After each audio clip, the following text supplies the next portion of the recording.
expansion of the church and evangelism is another proof of Jesus' resurrection. After the resurrection, the disciples were inspired, confident, and bold to preach the good news of Jesus' birth and resurrection.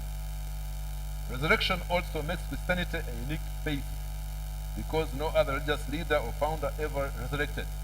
Recently, as you know, we lost our Mugurusi against the stay of Saka. The stay of Saka died, as you know, and we thank God he died from Nairobi.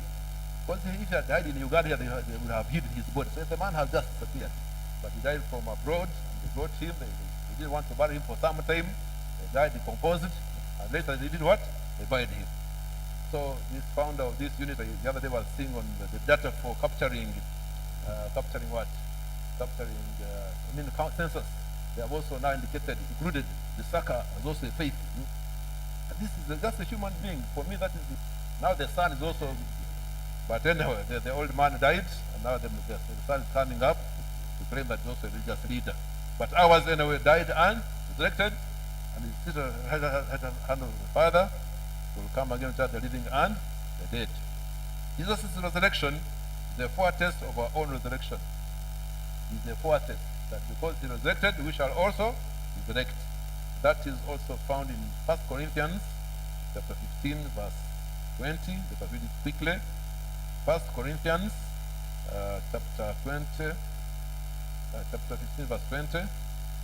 1 Corinthians chapter 15, verse 20, in my version it says, "But in fact, Christ has risen from the dead, the first fruits of those who have fallen asleep."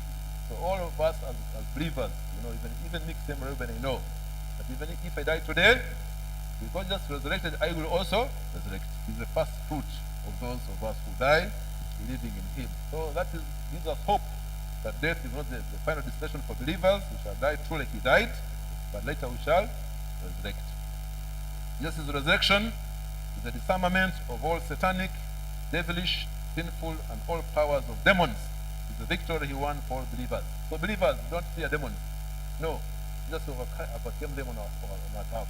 Zaki Faro, Zanyabingi, Manyamahembe, Kapasero Yoneg. Yes, Habaraki, Agisingura. We are not threatened by demonic powers because Jesus overcame them. Once you are in him, then you are protected against these demonic powers that torture people who don't believe in Christ. But when we believe in him, then we are safe. Last comment about resurrection is that Jesus' resurrection signifies a step from misery to happiness, from death to life, from hopelessness to hope.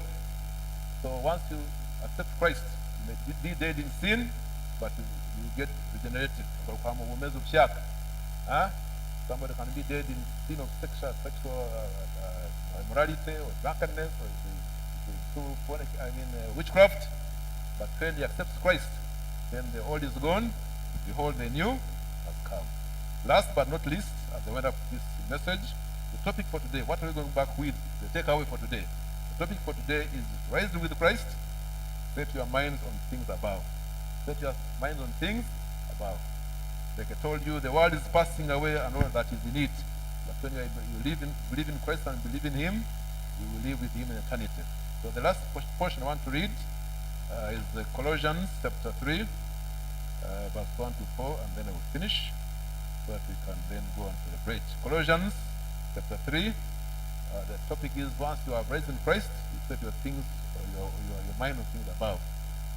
If then you have been raised with Christ, I'm reading from Colossians chapter 3, verse 1 to 4. If then you have been raised with Christ, seek the things that are above, where Christ is, seated at the right hand of God the Father, you know from the creed. So set your minds on things that are above, not on things that are on earth. For you have died, and your life is hid with Christ in God. When Christ, who is our life, appears, then you also will appear with him in glory. So as I was doing my prep for this sermon, I read some commentary about this text.